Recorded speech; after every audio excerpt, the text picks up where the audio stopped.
Hello পঞ্চম শ্রেণীর ছোট্ট বন্ধুরা, কেমন আছো তোমরা সবাই? নিশ্চয়ই ভালো। বন্ধুরা, আজকে আমরা বাংলাদেশ ও বিশ্ব পরিচয় বইয়ের ২য় অধ্যায় নিয়ে আলোচনা করব। এই অধ্যায় নিয়ে এটি আমাদের ৩য় পর্ব। এর আগেও এই অধ্যায়ের ওপর আমরা আরো ২টি পর্বের ভিডিও করেছি। তোমরা যারা সেই ভিডিওগুলো দেখোনি, অবশ্যই তোমরা সেই ভিডিও দেখে নিও। সেই ভিডিওর লিংক তোমরা এই ভিডিওর ডিসক্রিপশন বক্সে পেয়ে যাবে। বন্ধুরা, আজকে আমরা যে বিষয় নিয়ে আলোচনা করব সেটি হচ্ছে তিতুমিরের বাঁশের কেল্লা ও সিপাহী বিদ্রোহ। তাহলে চলো কথা না বাড়িয়ে ক্লাসটি শুরু করা যাক।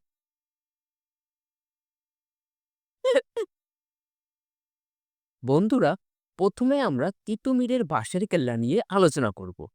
এই যে বন্ধুরা, তোমরা যে ছবিটি দেখতে পাচ্ছ, এটি হচ্ছে মূলত একটি বাঁশের কেল্লা। এখন অনেকেরই মনে প্রশ্ন আসবে, বাঁশের কেল্লাটা আসলে কি? বন্ধুরা, আমরা বর্তমানে যেমন রড, সিমেন্ট এগুলো দিয়ে বিল্ডিং তৈরি করি, ঠিক প্রাচীনকালে প্রাচীনকালে ঠিক বলা যাবে না। ব্রিটিশরা যখন আমাদের শাসন করে ওই সময়ে আমরা বাঁশ দিয়ে এরকম বিল্ডিং এর মতো তৈরি করতাম। এগুলোকেই বলা হয় বাঁশের কেল্লা। তোমরা যদি ছবিটা একটু ভালোভাবে লক্ষ্য করো, তাহলে দেখবে এই যে বাঁশের কেল্লাটা, এটা কিন্তু বাঁশ দিয়ে তৈরি এবং এটা দেখতে কিন্তু অনেকটা বিল্ডিং এর মতো। তো বন্ধুরা, আশা করি বাঁশের কেল্লা কি সেটা তোমরা ভালোভাবে এখন বুঝতে পেরেছো। এখন বন্ধুরা, তিতুমির কেন বাঁশের কেল্লা নির্মাণ করেছিলেন? বন্ধুরা, আমরা প্রথম পর্বে বলেছিলাম ইংরেজরা যখন ভারতবর্ষে এসে শাসন করে তখন তারা একটা কোম্পানি প্রতিষ্ঠা করে। এই কোম্পানির নাম হচ্ছে ব্রিটিশ ইস্ট ইন্ডিয়া কোম্পানি।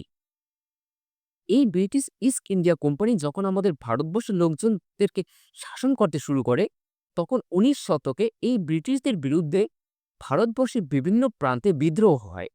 এইরকমই একটা বিদ্রোহ নেতৃত্ব দিয়েছিলেন তিতুমির এবং তিনি এই বিদ্রোহ করেছিলেন ১৮৩১ সালে।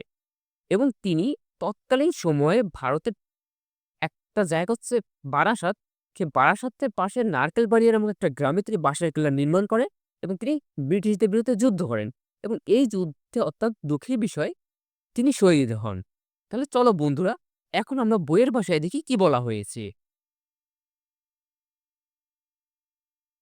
১৮ শতকের শেষ ভাগ থেকে ১৯ শতক জুড়ে ইস্ট ইন্ডিয়া কোম্পানির বিরুদ্ধে অনেকবার বিদ্রোহ সংঘটিত হয়।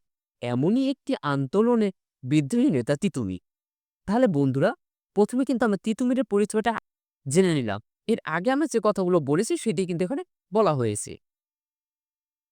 বারাসাতের কাছে নারকেলবাড়িয়া গ্রামে একটি বাঁশের কিল্লা নির্মাণ করেন। তাহলে বন্ধুরা, আমরা কিন্তু কিছুক্ষণ আগে বলেছিলাম এই যে তিতুমির, তিনি বারাসাতের কাছে নারকেলবাড়িয়া নামক একটা গ্রামে বাঁশের কিল্লা নির্মাণ করেন। বন্ধুরা, তিতুমির কোথায় বাঁশের কিল্লা নির্মাণ করেন? এটা কিন্তু সচরাচর প্রশ্নে এসে থাকে পরীক্ষায়। ১৮৩১ সালে ব্রিটিশদের বিরুদ্ধে এক যুদ্ধে তিতুমির পরাজিত হন এবং শহীদ হন। আশা করি বন্ধুরা, এতটুকু তোমরা ভালোভাবে বুঝতে পেরেছ। এখন বন্ধুরা, চলো আমরা পরবর্তী স্লাইডে যাই এবং দেখি সেখানে কি রয়েছে।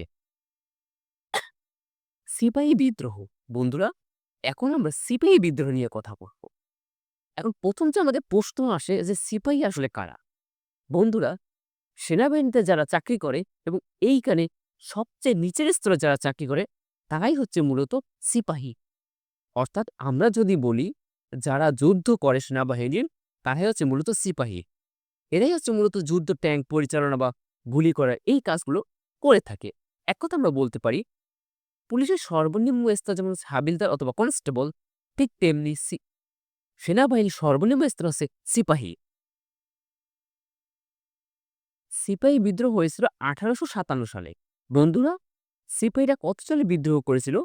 তারা বিদ্রোহ করেছিল ১৮৫৭ সালে। পশ্চিম বাংলার ব্যারাকপুরে শুরু হয় এবং পরে ছড়িয়ে পড়ে। বন্ধুরা, এই সিপাহী বিদ্রোহটা ১৮৫৭ সালে পশ্চিম বাংলার যে ব্যারাকপুর নামক স্থান সেখানে শুরু হয় এবং পরবর্তীতে এটা সারা ভারতবর্ষের সিপাহীদের মধ্যে ছড়িয়ে পড়ে এবং একটা সময় সাধারণ জনগণও কিন্তু এই আন্দোলনে যুক্ত হয়ে যায়। নেতৃত্বে ছিলেন মঙ্গল পাণ্ডে। বন্ধুরা, এই যে সিপাহী বিদ্রোহ হয়েছিল, এই সিপাহী বিদ্রোহের নেতা ছিলেন কে? এই সিপাহী বিদ্রোহের মূল নেতা ছিলেন মঙ্গল পাণ্ডে। এখন আমরা তার ছবিটি দেখব।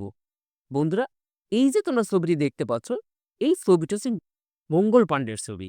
এবং তিনিই মূলত সিপাহী বিদ্রোহের নেতৃত্ব দিয়েছিলেন। সিপাহী বিদ্রোহের কিছু কারণ। বন্ধুরা, এখন আমরা সিপাহী বিদ্রোহের কিছু প্রধান কারণ জেনে নিব। কারণ নম্বর ১, সেনাবাহিনীতে সিপাহী পদে ভারতীয়দের সংখ্যাধিক্য ছিল। সেখানে ৫০,০০০ ব্রিটিশ এবং ৩ লক্ষ ভারতীয় সিপাহী ছিল। বন্ধুরা, ব্রিটিশরা যখন এখানে শাসন করতে আসে, তখন এই যে ব্রিটিশ সেনাবাহিনী, তাদের উচ্চ পদে যারা ছিলেন তারা সবাই ছিলেন ব্রিটিশ। কিন্তু নিম্ন পদে অর্থাৎ সিপাহী পদে যারা চাকরি করতেন, এখানে যেরকম ব্রিটিশরা ছিল সেরকম ভারতীয়রাও কিন্তু ছিল। এখানে ব্রিটিশদের সংখ্যা ছিল মাত্র ৫০,০০০, যেখানে ভারতীয় সিপাহীদের সংখ্যা ছিল ৩ লক্ষ। তাহলে বলা যায় ব্রিটিশ সেনাদের চেয়ে ভারতীয় সেনাদের সংখ্যা প্রায় ৬ গুণ বেশি ছিল। এটাই ছিল সিপাহী বিদ্রোহের একটা অন্যতম বড় কারণ। এরপরে আর দ্বিতীয় যে কারণটা সেটি হচ্ছে ভারতের বিভিন্ন এলাকার সৈন্যদের মাঝে সামাজিক বিশৃঙ্খলা তৈরি হয়। বন্ধুরা, ভারতের বিভিন্ন এলাকায় যে সৈন্যরা ছিল, যে সেনাবাহিনী যারা ছিল সৈন্য মানে সিপাহী, তাদের মধ্যে একটা সামাজিক একটা বিশৃঙ্খলা তৈরি হয়। এটাও কিন্তু সিপাহী বিদ্রোহের একটা বড় কারণ। কারণ নম্বর ৩, ১৮৫৬ সালের পর ভারতের বাইরেও সৈন্যদের কাজ করার নির্দেশ দেয়া হয়। বন্ধুরা, যারা ভারতীয় সিপাহী ছিল তারা কিন্তু মূলত ভারতবর্ষে কাজ করতে চেয়েছিল, কিন্তু ব্রিটিশরা জোর করে বা বিভিন্ন অজুহাতে তাদেরকে ভারতবর্ষের বাইরে পৃথিবীর বিভিন্ন স্থানে কাজ করতে বলে এবং এতে তারা রাজি হয় না, এবং এটাও কিন্তু সিপাহী বিদ্রোহের একটা অন্যতম কারণ। কারণ নম্বর ৪, কামান ও বন্দুকের কার্তুজ পিচ্ছিল করার জন্য গরুর এবং শকুনের চর্বি ব্যবহারের গুজব দিয়ে ধর্মীয় অশান্তি তৈরি করা হয়। বন্ধুরা, তৎকালীন সময়ে কিছু লোকজন একটা গুজব ছড়ায় যে কামান আর বন্দুকের কার্তুজ পিচ্ছিল করার জন্য গরু আর শুকরের চর্বি ব্যবহার করা হয়। এই যে একটা গুজব ছড়ায়, এই গুজবের ফলে ভারতের বিভিন্ন স্থানে ধর্মীয় অশান্তি তৈরি হয় এবং তখন যারা সিপাহীরা ছিল তারা বিদ্রোহ করে বসে। এবং সর্বশেষ কারণ অর্থাৎ ৫ নম্বর কারণ, সৈন্যদের আন্দোলনকে সমর্থন জানানোর জন্য সাধারণ মানুষ প্রস্তুত ছিলেন এবং এই আন্দোলন দ্রুতই সৈন্যদের থেকে সাধারণ মানুষের মধ্যে ছড়িয়ে পড়ে। ব্রিটিশ সরকার কঠোরভাবে এই বিদ্রোহ দমন করে। এই বিদ্রোহে প্রায় ১ লক্ষ ভারতীয় মারা যায়। বন্ধুরা, আমরা দেখেছিলাম ব্রিটিশরা ভারতবর্ষে এসে প্রতিষ্ঠা করে ব্রিটিশ ইস্ট ইন্ডিয়া কোম্পানি। তো এই কোম্পানি বিভিন্নভাবে ভারতীয়দের উপর নির্যাতন চালায় এবং ভারতীয়দের শোষণ করে। তখন স্বাভাবিকভাবে সাধারণ মানুষ কিন্তু ব্রিটিশদের বিপক্ষে একটা আন্দোলন করার চেষ্টা করেছিল, কিন্তু তারা সফল হয়নি। কিন্তু যখন আমাদের সিপাহীরা এই ব্রিটিশদের বিরুদ্ধে একটা আন্দোলন গড়ে তোলে, ঠিক তখনই ভারতবর্ষে যে সাধারণ লোক তারাও সিপাহীদের সাথে এই আন্দোলনে যোগ দেয়। তারাই সিপাহী আন্দোলনকে সমর্থন করে এবং তারাও ব্রিটিশদের বিরুদ্ধে আন্দোলন গড়ে তোলে। এইটা হচ্ছে সিপাহী বিদ্রোহের একটা সবচেয়ে বড় কারণ।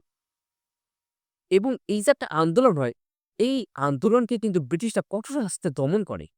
তখন প্রায় ১ লক্ষ ভারতীয় সেনা কিন্তু এই আন্দোলনে নিহত হয়।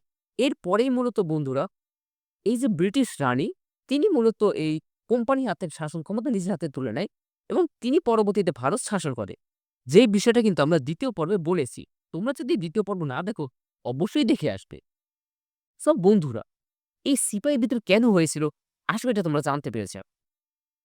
বন্ধুরা, আমাদের যে বড় প্রশ্ন হয়, সেখানে কিন্তু অনেক সময় আসে যে সিপাহী বিদ্রোহের ৫টি কারণ ব্যাখ্যা করো অথবা সিপাহী বিদ্রোহের কিছু কারণ লেখো। এই প্রশ্নটা যখন করবে, তোমরা কিন্তু চাইলে এই ৫টি কারণ লিখতে পারো। বন্ধুরা, অবশ্যই কিন্তু তোমরা বই থেকে রিডিংটা ভালোমতো পড়ে নিবে।